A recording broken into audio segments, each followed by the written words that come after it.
Thank you, Pete. Buenas tardes, familia. It has been a terrific day so far. Look at the lineup of national leaders that have come before us. I think it speaks, as so many of them have suggested, to the importance of the Latino community to the future of this great country. I am not going to give a speech. I heard what Congressman Becerra said about a speech, and I don't want to be guilty of that. But I have a great honor today to present the next speaker that will come before us. She is someone who, as I like to say, doesn't need introduction, simply presentation, because she is nuestra amiga, nuestra hermana, la defensora de los hispanos en los Estados Unidos consistentemente. She has represented us in her clamor for fixing education, for ensuring that we deliver universal health care to every American family in this great country. She has brought the important issues forward in this national conversation about who should be the next President of the United States.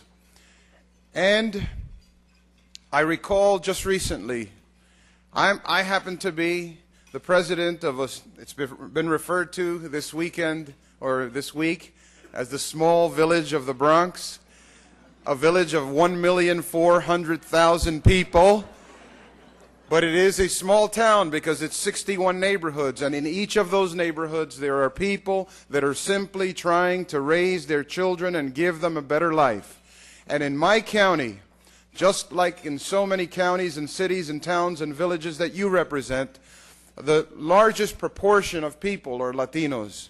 There happen to be more than 700,000 of the 1,400,000 residents of the Bronx that are Latino.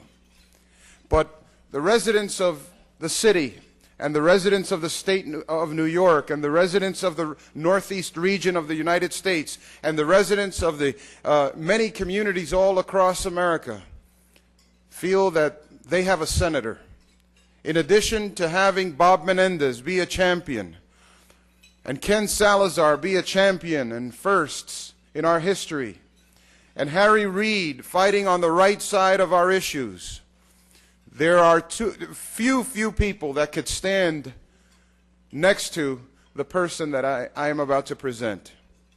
She is a personal and dear friend, and as she was coming to the close of a very big conversation that she was having with our country, she said something significant that I'd like to bring attention to just before I bring her up.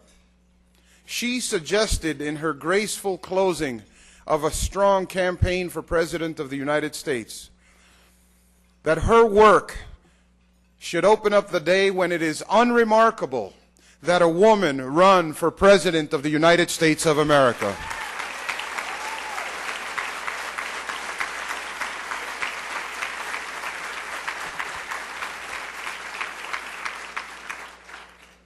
And I read into that the vision that she was suggesting for our future, that it ought to be unremarkable that a black man be President of the United States of America. That it be unremarkable that her life's work would point to the day when it would be unremarkable that one of you in this very room, a Latino from Mexico or Puerto Rico or the Dominican Republic or Cuba or Colombia or Ecuador could be President or Presidenta de los Estados Unidos. It can happen. And we move forward as a country. We move forward as a country, not because people are timid, not because they're unwilling to go into the fight, but because they're willing to fight for us, because they're willing to take the hits that are necessary to move our country forward. I am so delighted that my dear friend and my U.S. Senator from the great state of New York, Hillary Rodham Clinton, is here with us today. Please give her a big Naleo family welcome.